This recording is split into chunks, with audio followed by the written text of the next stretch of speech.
This video, more than most, will really benefit from a clarification of terms. I'll be discussing false gods in Pathfinder 1E. By this I mean beings who are very real in a sense, but they're still nonetheless dependent for their continued power and existence on the wills and belief of specific corporeal individuals.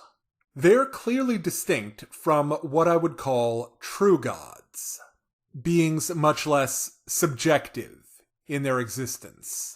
Things like the inner sea gods, or the eldest, the Fey gods, whose existence can be tied in some way to an aspect of nature. I'll be discussing how these false gods are made manifest through the beliefs and wills of their followers. And I would encourage you to expand your thinking. After all, the ancient Greeks didn't confine divinity to Mount Olympus. They believed that the groves and streams of Greece were home to a myriad of small gods. And also remember that the word demon comes from the Latin daemon, literally meaning supernatural power, and was, in its time, synonymous with the gods. But before we dive into the world of gods, cults, and demons in Pathfinder 1E, if you'd like to take your game further, join the D6 Damage Discord. We have fantastic discussions about all aspects of the game, including character builds, DM advice, and much, much more. You'll find a link to our Discord in the description of this video. Let's start off by talking about the purest version of a false god. Good old-fashioned charlatanry. From the most sophisticated cults of personality to the coarsest of lies forced on an ignorant peasantry, deception and artifice can serve to propagate a belief system typically for the benefit of an elite class. And of course, to go along with this con comes false divine magic. A common substitute for divine magic is arcane magic. Through deception, a mundane entity can appear to grant divine power to its followers. A trick for this is to use a false divine focus to fuel the material components of arcane spells. Some class archetypes can be very skilled at this kind of mummery, such as the charlatan rogue. A charlatan gets the natural-born liar class feature, which imposes a -2 penalty on saves and skill checks against the charlatan's bluff if a creature has failed a save against the charlatan's bluff in the past 24 hours. A charlatan rogue also gets a feature called Grand Hoax, which will give you the rumor monger advanced rogue talent, allowing you to spread rumors throughout populated areas by making bluff checks against the population's size DC. Another expert in the use of false divine magic is the cult master mesmerist. At first level, you get insidious personality. This adds 1/2 your mesmerist level as a bonus to diplomacy checks. You'll also get fanatical stare. Instead of debuffing enemies with your stare, you'll give your friends and followers a bonus to attack and damage, fueled by their passionate belief in, well, you. Next, you'll get cult tricks. There are 2 of them for you to choose from, in addition to your normal mesmerist tricks. The first one is extol. This gives you a +4 bonus on your diplomacy checks as one of your fanatical followers sings your praises. You'll also get the double cult trick. This makes a follower or ally look like you.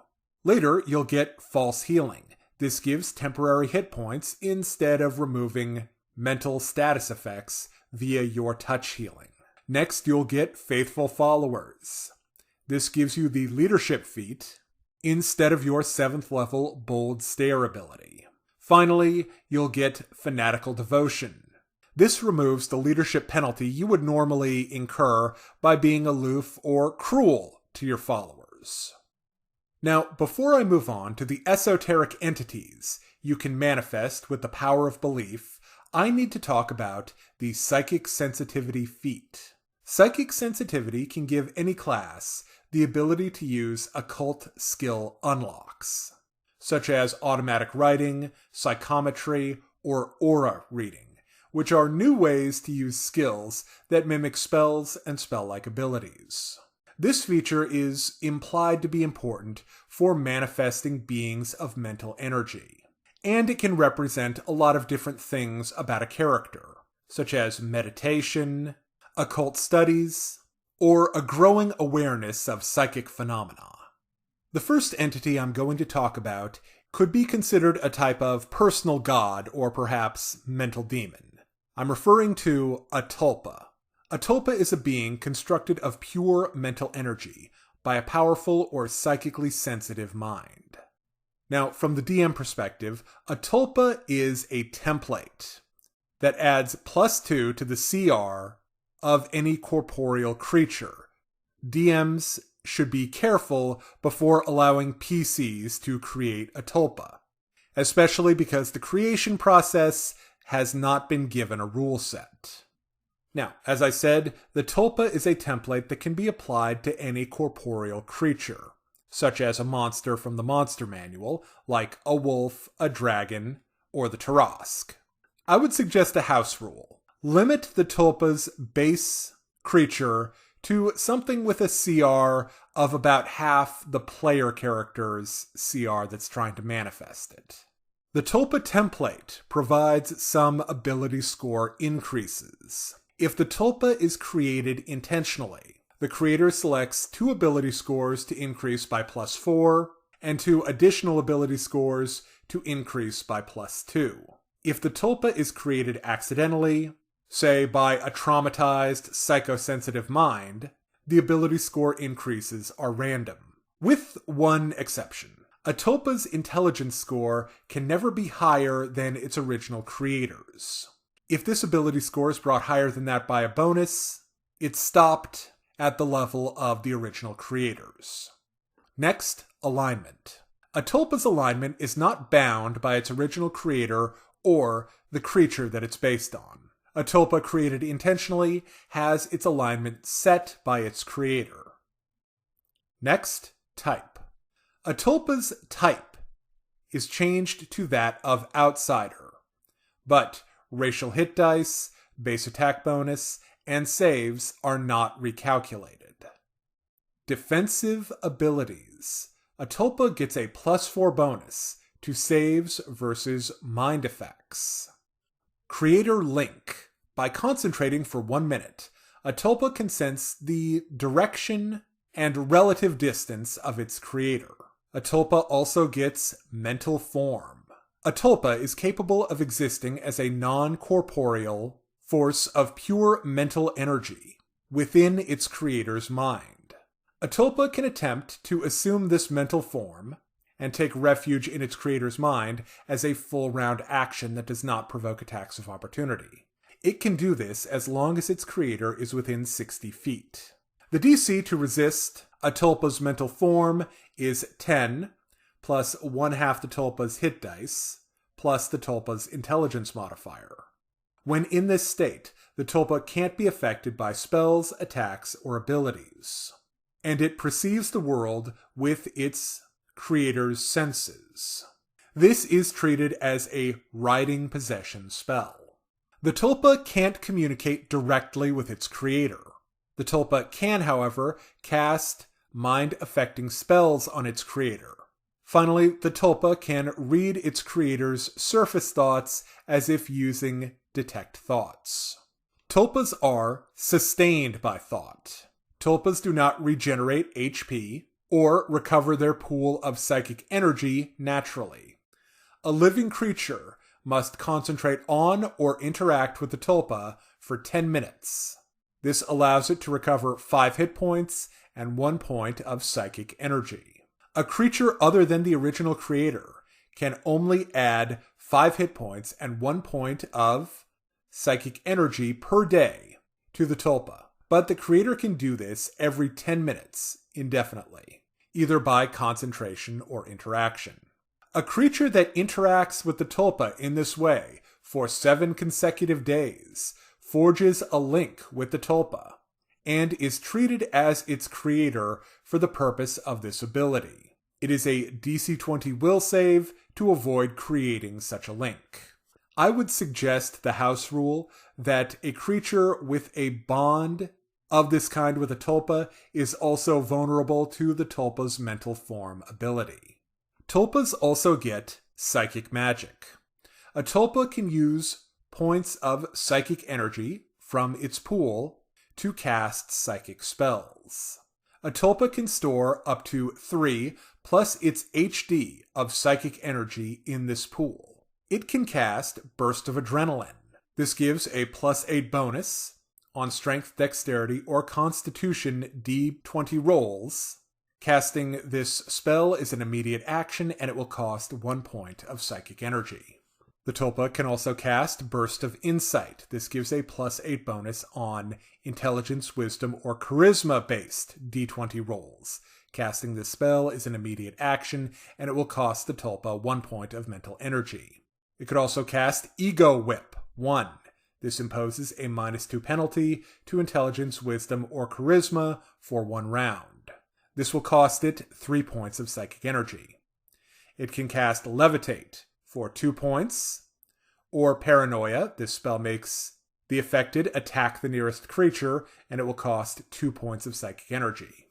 If the tulpa has at least 9 hit die, it adds Create Mindscape for 5 points, Fostered Hatred for 5 points, Mental Probe for 4 points, and Possession for 5 points of psychic energy. A tulpa can only target itself or its original creator with its psychic magic. If a tulpa's corporeal form is destroyed, it usually reemerges from its creator's mind within 1 month. If the original creator is killed, the tulpa is destroyed. Finally, I need to mention unfettered eidolons. Tulpas have many similarities to unfettered eidolons, and many of the concepts, such as base form and evolution, can be applied to a tulpa not using the base form of an existing creature. This might also inform on the understanding of what an eidolon is. Pathfinder 1st Edition has 2 versions, the original eidolon and the Unchained eidolon. The Unchained eidolon gains traits based on the kind of outsider it is, and clearly represents a pact forged with the summoner. However, the original eidolon could be interpreted not as a true outsider, but as the energies of the astral plane given form by the will of a summoner.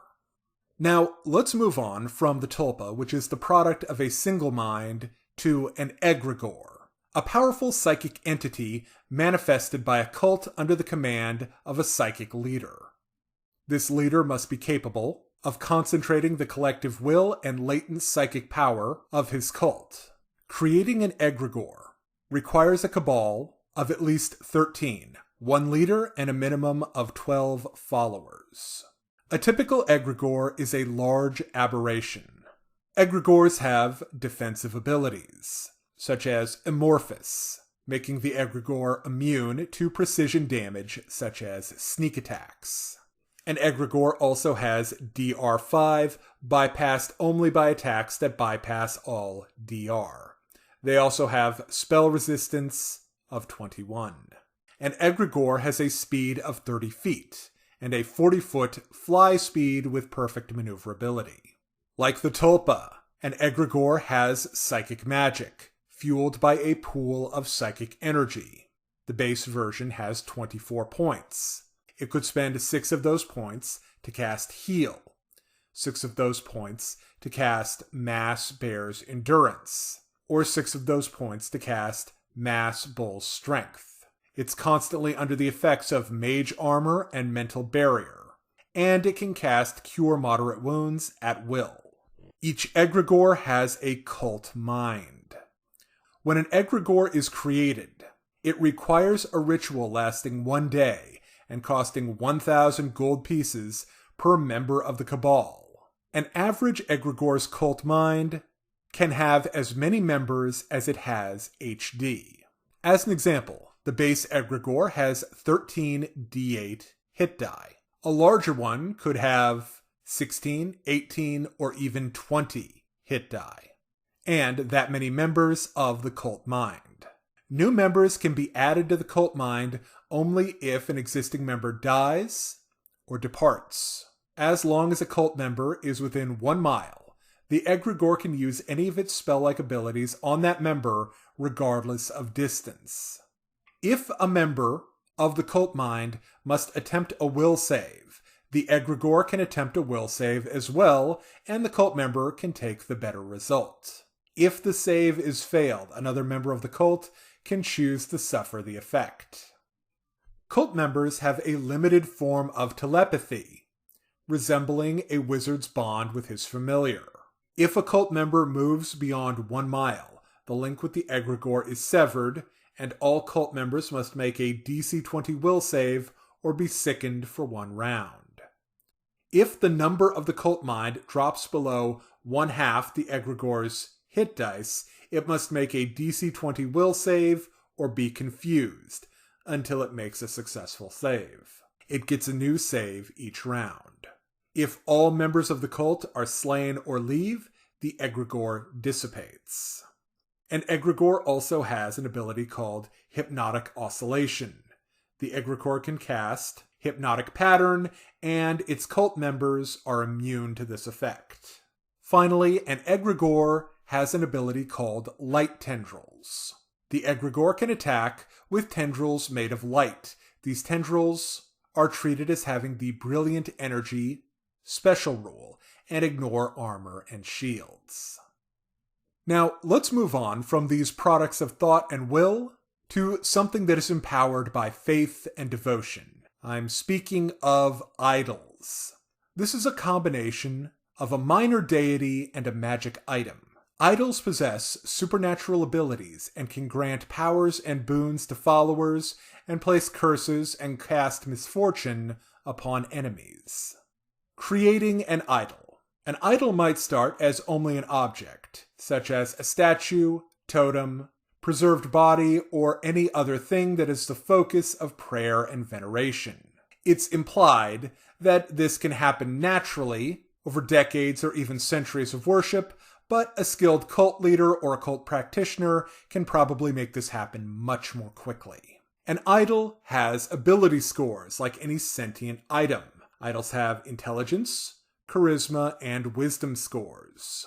These scores start at a base of 10 and increase as sacrifices are made to the idol. For every 10,000 gold pieces worth of sacrifices made to the idol receives an ability score boost of +2 to all ability scores, or a +4 to one ability score and a +2 to another ability score, as well as an increase to its ego score of +3.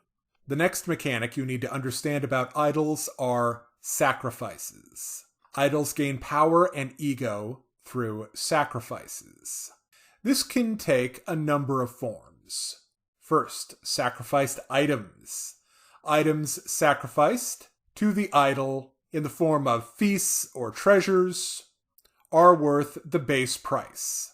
Sacrificed items are best for good aligned idols. There's also blood sacrifices, starting of course with animal sacrifices. Creatures with an intelligence score of 1 to 2 are worth 250 gold pieces of sacrifice. To put that in context, you would need to sacrifice 40 goats, each worth 250 gold pieces, to let your idol increase its ability scores. Creatures with an intelligence score of 3 or higher give 500 gold pieces per hit die, and a 100 gold piece bonus for each point of intelligence modifier that creature possesses. Obviously, blood sacrifices are best for evil idols. Idols also have a sacrifice limit. An idol can only benefit from a certain amount of sacrifices per month. This is equal to its ego score times 500. As an example, all idols start with an ego score of 5. So that's a 2,500 gold piece limit per month, or 10 goats. Idols also have holy days. They get 3 per year. On the idol's holy day, any sacrifices made are treated as a bonus up to the normal monthly limit. So, on a month with a holy day, the effective sacrificial limit is doubled. Idols also have to contend with idol entropy. Each month, the idol must receive sacrifices equal to its ego score times 100. As an example, if the idol has an ego score of 5 times 100, that's 500 gold pieces or 2 goats. If this number is not met, the idol loses 2 points of charisma, intelligence, and wisdom, and its ego score decreases accordingly. Finally, idols get abilities. Idols gain abilities as their ego score increases. It gets 1 ability for every 5 points of ego. Ability scores start at 10 and max at 20. So, that's 5 ability score increases and a +3 ego boost per increase. So that's plus 15. Add that to the base plus 5. So a well-fed idol has an ego score of 20 and an upkeep cost of 2,000 gold pieces per month, aka 8 goats. So that's 4 abilities. In addition, the idol gains 1 ability for every 10 points of ego, usable only on holy days. Here are some example abilities that an idol might possess. Animate. The idol comes to life as the spell animate object. Divine Source. The idol can grant domains and spells as if it were a deity. Its followers can gain spells per day up to a level equal to 1/4 the idol's ego score. An idol with an ego score of 20 could give up to 5th level spells. Another idol ability is Enthrall. The idol can enthrall others and compel them to worship it 1 time per day. Feast or Famine. The idol can, 1 time per month, cast control weather to bring either rain or drought. Immortal Promise. The idol can remove the need to eat, drink, and breathe, as well as prevent the effects of aging of a number of its followers 1 time per day. This could give certain cult members and leaders a form of parasitic immortality. An idol can also gain spell casting. This gives the idol a set of spell-like abilities usable 1 time per day. Each time this ability is taken, the idol gains 5 points to spend on spells. The spell costs a number of points equal to the spell's level. As an example, an idol could have the Raise Dead spell. This is a 5th level spell, so the idol would need to spend 5 points. Thank you very much for watching. If you'd like to see more Pathfinder 1E content, check out D6 Damage right here on YouTube. And if you're interested in a haunted house adventure for your next Pathfinder 1E game, check out Sorceress the Dietrich House, an adventure for a party of 4 level 3 characters. Available right now on DriveThruRPG.